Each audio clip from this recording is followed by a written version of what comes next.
Yes, fight fans, body and mind sports, welcome.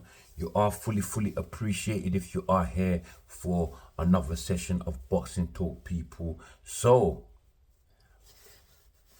after Beterbiev and Beterbiev has kicked off once more again, my guys. And Riyadh season was in London this weekend. What should I say? Just yesterday, my guys. Sorry about that. I really didn't make that mistake. Well, anyway, yeah, Riyadh season was in London once again yesterday, but this time not a fight scheduled. Instead, it was Beterbiev Bivol and Artur Beterbiev press conference in London, my people, for the upcoming fight undisputed at light heavyweight, my people. And it had its own very intense fair share of drama, and trust me, it was such a delight to watch. I mean, never mind Beterbiev Bivol and Artur Beterbiev, but Chris Eubank stole the show. I'm not gonna lie, I gotta give him the award for making the press conference very interesting. And but before I get to that, before I get to Chris Eubank, let me talk about the the main event first, in Artur Beterbiev and Beterbiev Bivol, and what they had to say in the press conference itself. Well, I'm not gonna lie to you. Coming into this press conference, I wasn't really expecting much by the way of any trash talk or anything like that from Beterbiev or Bivol. As we know, these two characters, their personalities just straight up and down, no special effects. So much so that a lot of people just compare them to robots, in fact. But they did have quite a fair bit of let's say meaningful things to say though. So let's get right into it. I'm not gonna bother with the questions that Ade was asking, because I ain't here for no long thing, but I'll just go straight into it, my people. So I'm gonna start with Bivol first. So Bivol had this to say. He said that when he started his pro career, it was his its utmost intention to be the best in his division, the light heavyweight division, and this fight is just the final fight for him to be able to prove that to himself. And Bivol, he exposed that he's been boxing for 6 years, guys, and in those 6 years the journey has been full of nothing but hard work, full of nothing but sacrifices, my people. It takes sacrifice to be the best of yourself. It takes sacrifice to climb up high and reach where you want to be in this life, my people. And he said that, well, this is the time to prove as to whether everything that he sacrificed, did he do right or not. He said that he just wants to prove to himself that he has done everything right, my people. So I guess to Beterbiev Bivol, this fight means a great deal to him, and would reveal a lot, basically in terms of what all his hard work and sacrifices has added up to, and he's putting it all on this fight, my guys. And as for Artur Beterbiev, he says that he has reached that in pro boxing, you've reached the top of boxing when you collect all 4 belts, and that is what this occasion means to him. He says he just simply wants to win a 4th belt. So just straight up and down with Beterbiev there. No messing around. Nothing about I've put in so many years and hard work and sacrifice. He just wants that belt, my people. And he says that also adds that every opponent that he has faced is different. In fact, every person is different, but he is fully prepared for this fight and has trained for various scenarios, for different scenarios, so that when they are ready for everything that is thrown at them in the fight.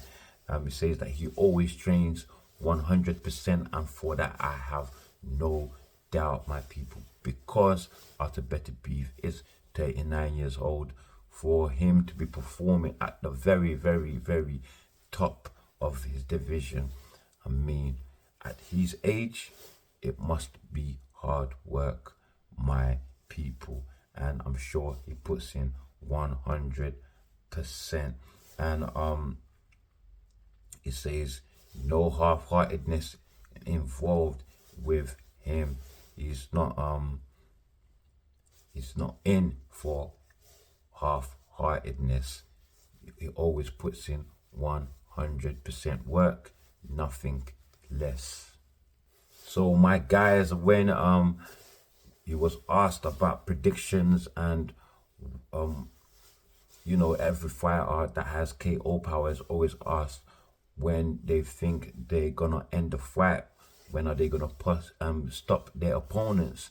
And Beterbiev just simply said in a very cool, calm manner, I don't do predictions.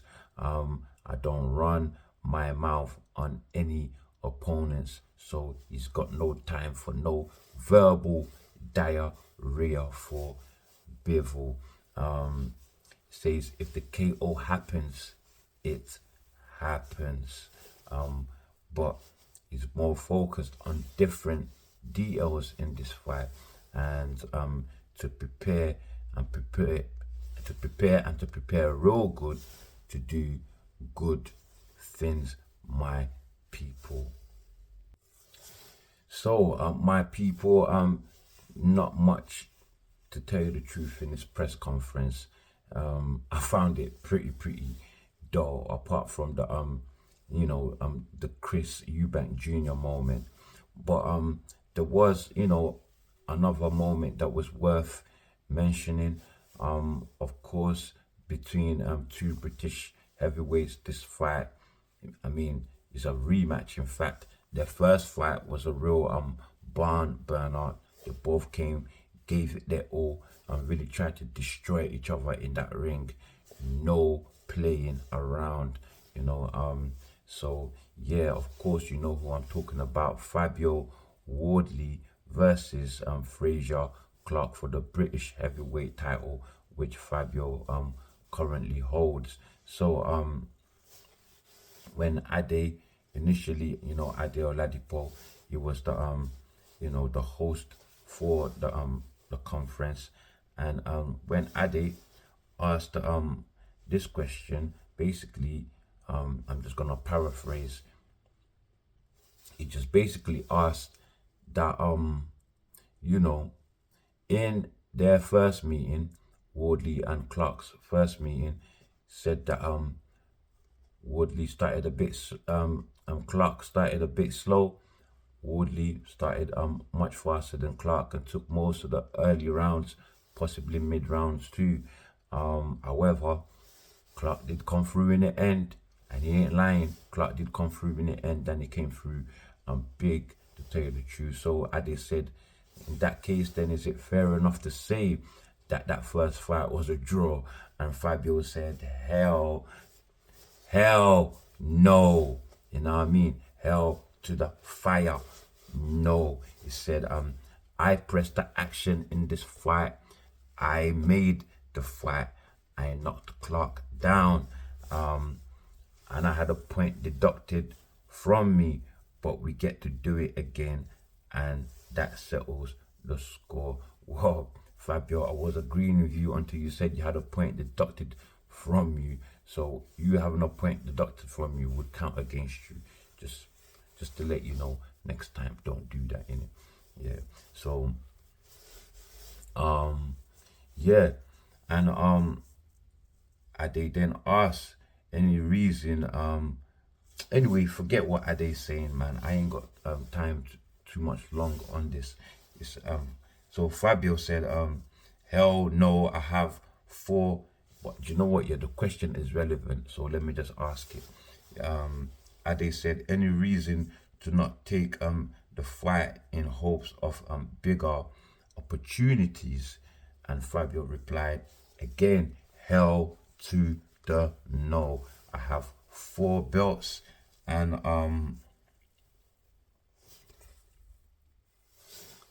I have 4 belts, and I am top 10 in all sanctioning bodies. I have options, but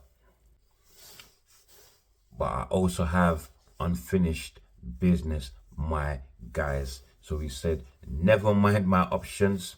I'm just paraphrasing. Nothing is perfect. Paraphrasing all the way. So Woody said, never mind my options. I only want to finish off Fraser. That he did say. He wants to definitely finish off Fraser. He wants to slice him with them. Pop, pop, pop, pop, pop. Slice him up with them knuckles, my guy. And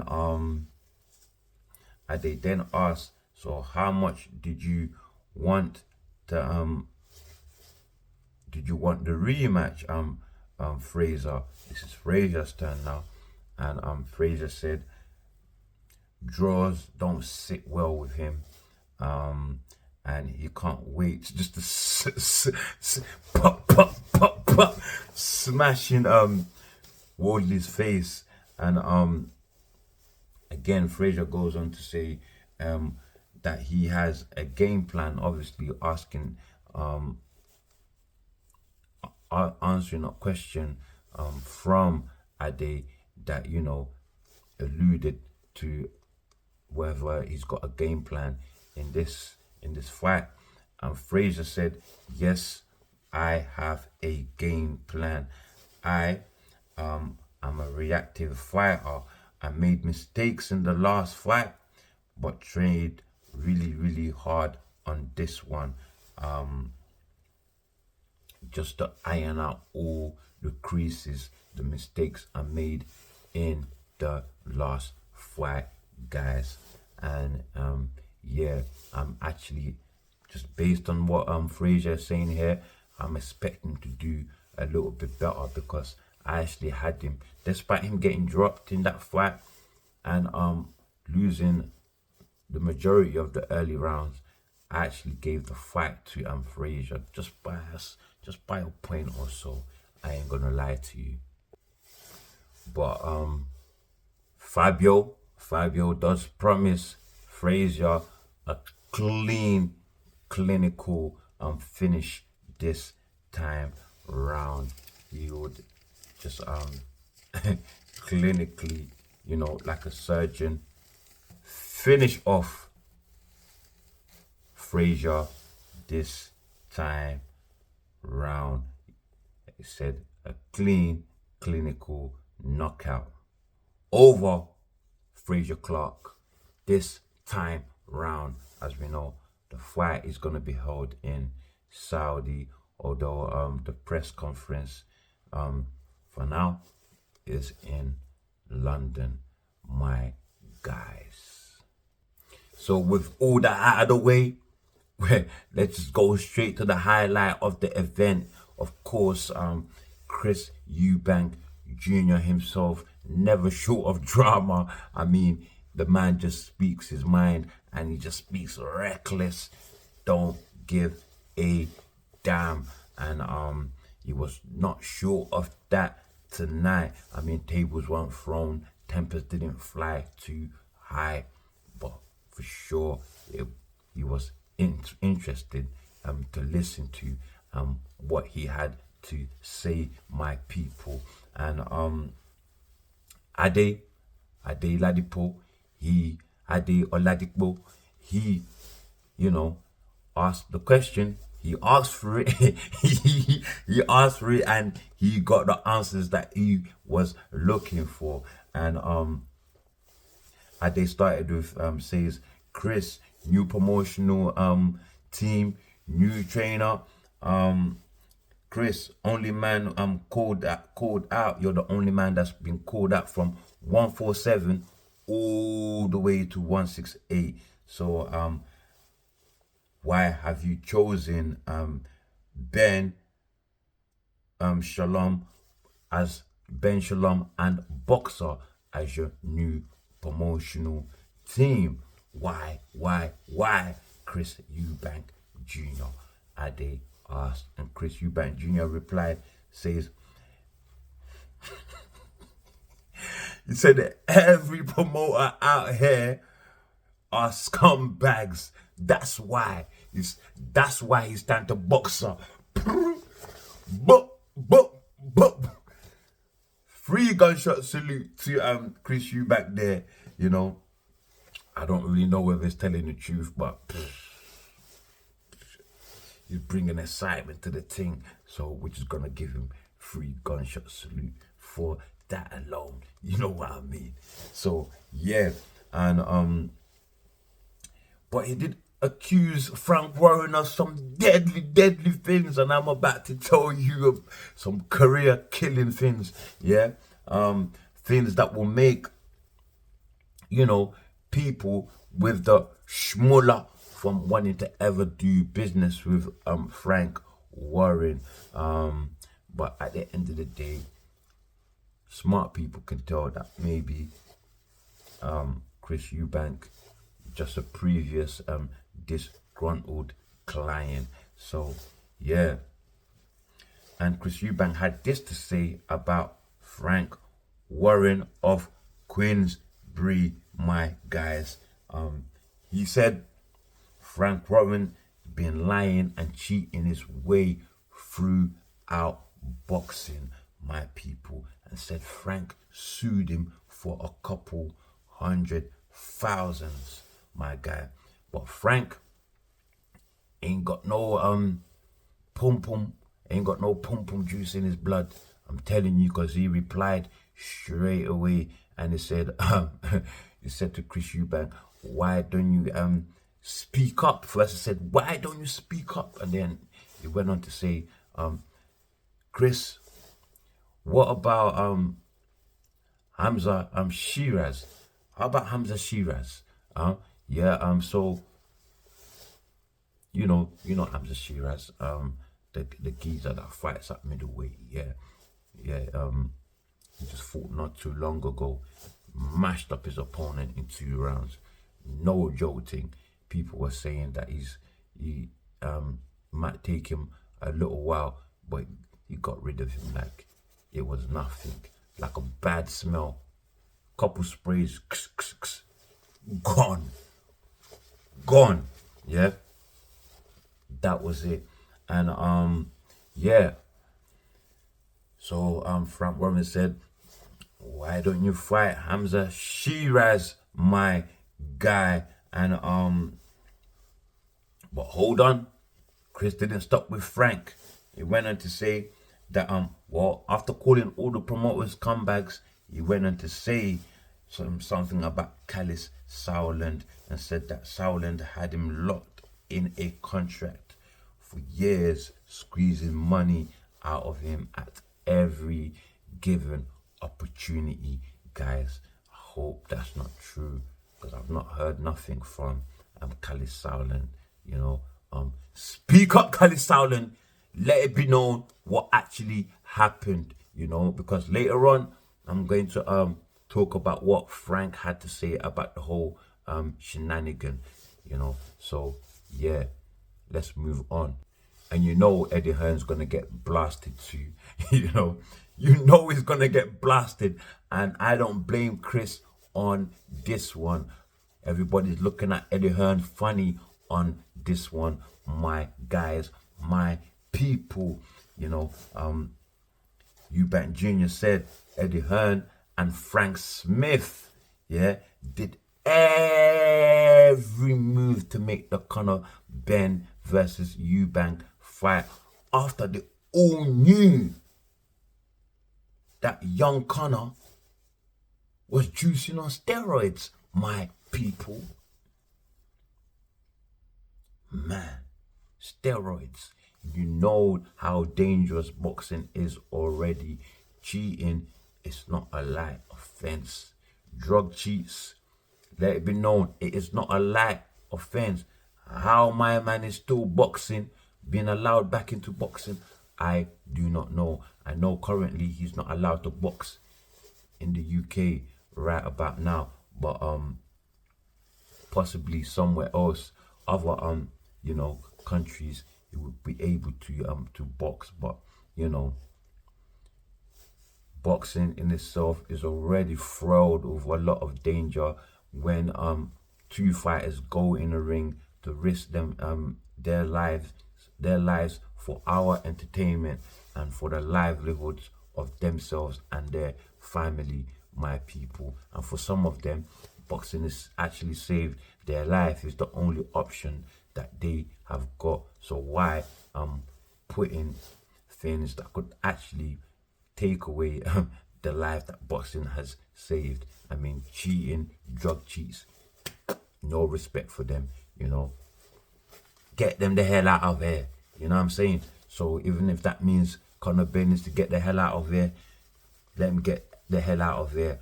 But I just hope that now that he's back, that he does not do it again. My guys, you've been caught once already. Learn from this, young man. Okay, so let's move on. Chris does, however, says the only promoter that's not a scumbag is Turkey Allow Sheikh. Big bank, take little bank. Nobody wants to offend Turkey. And it says Turkey is a man of God, not taking money from fighters or locking them into slave contracts. And that was the short of it. He had to say about Turkey Allow Sheikh, my people. Well, on that scope, we'll see how it goes with Turkey Allow Sheikh, because it's only been a year ago when he started his first Ryhad season event. So I'll say very, very young in the game. Well, according to my knowledge, not young in sports, but in boxing, global boxing at least, that's what it seems to me. Ryhad season and its events seems quite a bit young in boxing, So this is a very, very important question, I think, Ade Oladipo asked, and he said you had fighters all the way from 147, in that I'm sure he means Conor Ben, to 168 call you out. So why choose Kamil Zara Meta? And Chris says, I have been off for a year. Kamil is 25 and 2, lost only to world champions, my people. And he said he's a solid fighter to get back in the ring and shake off the rust after a year, and of course to build a starting point, build a relationship with the Saudis, my people. And he says after he uses this fight to knock off all the ring rust, what he's going to do next is knock off all the big names and world titles over the next 12 months. And I hope that he keeps his word and gets that done, because My man has not even fought for a world title, my guys, and he's been in the game for a long time. Chris is now in his 30s. Get a world title, mate. Yeah? Get a world title. Well, after all that, I'm sure you will be glad to hear that I have some good news, my people, my guys, you know, boxing fans. Yeah, listen to this carefully, please. Frank Warren, well, later revealed that both he and Eubank did apologize to one another. Frank says he apologized for accusing Junior of pricing himself out of a fight, a potential fight with Hamza Shiraz. Guys, Hamza Shiraz, who 5-7 on, yeah, Hamza Shiraz, you know, for Hamza Shiraz, Frank Warren and his team, you know, put 5 to 7 million on the table for Chris Eubank Jr. And according to Chris Eubank Jr., he was not aware of this. However, Frank did make it very clear that, you know, we did give the money. I mean, we did let your team know that this amount of money was on the table, so they were clearly aware. So if you didn't know, that is something you have to take up with your team, my guy. So yeah, Frank did also go on to reveal that Eubank's apology, yeah, was only ushered after he had been threatened with a lawsuit against him.